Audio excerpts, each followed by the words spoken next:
കേരളം വലിയൊരു പരിവർത്തനത്തിന്റെ ഘട്ടത്തിലൂടെ കടന്നുപോകുമ്പോൾ ഏറ്റവും അധികം ചോദ്യങ്ങൾ നേരിടുന്നത് കോൺഗ്രസ് എന്ന പ്രസ്ഥാനമാണ്. കൊഴിഞ്ഞുപോക്ക്, ആഭ്യന്തര കലഹം, നഷ്ടപ്പെട്ട തുടർഭരണ സാധ്യതകൾ, ശക്തമായൊരു നേതൃത്വനിരയുടെ അഭാവം, ഇതെല്ലാം ഇന്ന് കോൺഗ്രസിനെ വേട്ടയാടുന്നു. ഇന്ത്യക്ക് സ്വാതന്ത്ര്യം നേടിക്കൊടുത്തൊക്കെ ദീർഘകാലം ഭരിച്ച ഒരു പ്രസ്ഥാനം എന്തിനാണ് ഈ തകർച്ചയുടെ വക്കിൽ നിൽക്കുന്നത്? കോൺഗ്രസിന്റെ മുന്നോട്ടുള്ള പാത ശോഭനമാണോ? ഇന്ന് നാം ചർച്ച ചെയ്യുന്നത് ഈ വിഷയമാണ്. ചരിത്രപരമായ ഒരു പിഴവ് 2016 കേരളത്തിൽ UDF ഭരണവിരുദ്ധ വികാരം കാര്യമായി ഇല്ലാതിരുന്നിട്ടും എന്തുകൊണ്ട് ഭരണം നഷ്ടപ്പെട്ടു? ഉമ്മൻചാണ്ടിയും സോളാറും കേരള രാഷ്ട്രീയത്തിൽ മറക്കാനാവാത്ത ഒരു അധ്യായമാണ്. ഉമ്മൻചാണ്ടി എന്ന നേതാവും സരിത എസ് നായർ ഉൾപ്പെടെ സോളാർ കേസും ഒരുപക്ഷെ പ്രതിപക്ഷത്തെക്കാൾ രൂക്ഷമായ ആക്രമണം അദ്ദേഹം നേരിട്ടത് സ്വന്തം പാർട്ടിക്കുള്ളിൽ നിന്നാണ്.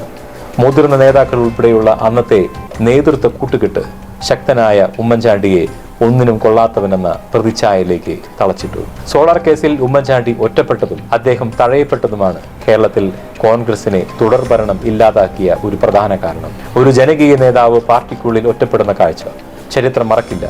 ആ പാപഭാരവും ശാപവും എന്നും കോൺഗ്രസ് പാർട്ടിയുടെ തലയിൽ ഉണ്ടാകും എന്നുള്ളത് നഗ്ന സത്യമാണ്. അന്ന് UDF തുടർഭരണം നേടിയിരുന്നെങ്കിൽ കേരള രാഷ്ട്രീയം മറ്റൊന്നാകുമായിരുന്നു. കോൺഗ്രസ് ഇപ്പോൾ നേരിടുന്ന പല പ്രതിസന്ധികളും ഒരുപക്ഷെ ഒഴിവാക്കാമായിരുന്നു.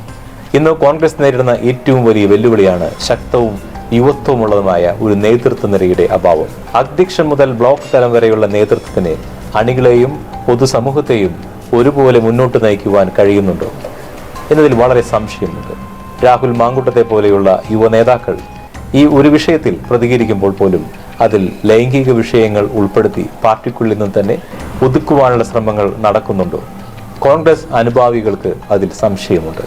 അതുകൊണ്ട് തന്നെ മാങ്കൂട്ടത്തിനെ അനുകൂലിച്ചും പ്രതികൂലിച്ചും സാധാരണ ജനങ്ങൾ നിരത്തിലിറങ്ങുന്നു.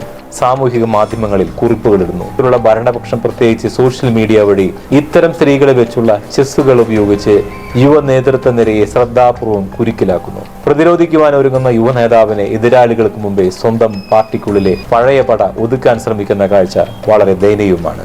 ഉമ്മൻചാണ്ടിയെ ഒറ്റപ്പെടുത്തിയ അതേ ശൈലിയിലുള്ള ഒരു പുതിയ രൂപമായി ഇതിനെ കാണേണ്ടി വരും. യുവനിരയ്ക്ക് വളരുവാനുള്ള അന്തരീക്ഷം കോൺഗ്രസിനകത്ത് ഇല്ലെങ്കിൽ അത് പാർട്ടിയുടെ നാശത്തിലേക്കായിരിക്കും വഴിതെളിക്കുക. ഒഴുകിപ്പോകുന്ന അണികൾ ഇന്ന് കോൺഗ്രസ് പാർട്ടിക്ക് ഏറ്റവും വലിയ ഭീഷണിയാകുന്ന ഒരു യാഥാർത്ഥ്യമാണ്. മറ്റു പാർട്ടികളിലേക്കുള്ള കൊഴിഞ്ഞുപോക്ക്, പല നേതാക്കളും കോൺഗ്രസ് വിട്ട് BJPയിലേക്ക് പോകുന്നത് പ്രധാനമായും 2 കാരണങ്ങൾ കൊണ്ടാണ്. ഒന്ന്, കോൺഗ്രസിനുള്ളിലെ അനന്തമായ ഗ്രൂപ്പ് വഴക്കുകളും അവസര നിഷേധവും ദേശീയ തലത്തിൽ BJPക്ക് ലഭിക്കുന്ന സ്വീകാര്യത. കേരളത്തിൽ ഒരു ബദൽ രാഷ്ട്രീയ ശക്തിയായി വളരുവാൻ BJP ശ്രമിക്കുമ്പോൾ UDFിലെ അസംതൃപ്തരെ അവർ ഇരുകൈ നീട്ടി സ്വീകരിക്കുന്നു. ഇത് കോൺഗ്രസിന്റെ അടിത്തറയാണ് തകർക്കുന്നത്. കേരളത്തിൽ കോൺഗ്രസ് എവിടെയാണ് നിലനിൽക്കേണ്ടത്?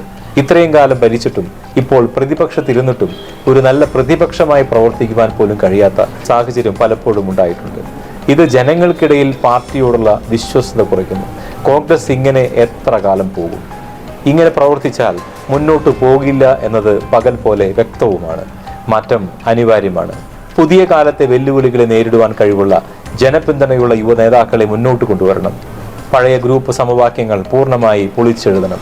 ഉമ്മൻചാണ്ടിയുടെ വിഷയത്തിലോ രാഹുൽ മാങ്കൂട്ടത്തിന്റെ വിഷയത്തിലോ കണ്ടതുപോലെ പാർട്ടിയിലെ ആഭ്യന്തര ശത്രുത അവസാനിപ്പിക്കണം. എല്ലാവരെയും ഉൾക്കൊള്ളുന്ന ഒരു സംസ്കാരം പിണറായി വിജയൻ സർക്കാരിന്റെ വീഴ്ചകളെ കൃത്യമായി ശക്തമായി ജനങ്ങളിലേക്ക് എത്തിക്കണം. സോഷ്യൽ മീഡിയയിൽ താഴ്ത്തലങ്ങളിലും ശക്തമായ പ്രവർത്തനം കാഴ്ചവെക്കണം. ജനങ്ങളുമായി ബന്ധപ്പെടണം. ഇവിടെയാണ് ഉമ്മൻചാണ്ടിയുടെ പ്രാധാന്യം നമ്മൾ മനസ്സിലാക്കേണ്ടത്. ഉമ്മൻചാണ്ടിയെ അപമാനിച്ചതിലൂടെ കോൺഗ്രസ് തകർത്തെടുത്തത് ജനവിശ്വാസം തിരിച്ചുപിടിക്കുവാൻ അദ്ദേഹത്തിന്റെ ഭരണ മാതൃകയെയും വ്യക്തിഗത പ്രതിച്ഛായയും ഉയർത്തിപ്പിടിക്കണം. കോൺഗ്രസിന്റെ മുന്നോട്ടുള്ള പാത ശോഭനമാകണമെങ്കിൽ അത് സ്വയം തിരുത്തലുകൾക്ക് വിധേയമാകണം. ഇപ്പോഴത്തെ ഈ കൊഴിഞ്ഞുപോക്കും ആഭ്യന്തര കലഹവും അവസാനിപ്പിച്ച് ജനകീയ വിഷയങ്ങളിൽ ശക്തമായ നിലപാടെടുക്കുവാൻ തയ്യാറായാൽ കേരളത്തിന്റെ കോൺഗ്രസിന് ഇനിയും പ്രസക്തിയുണ്ട്.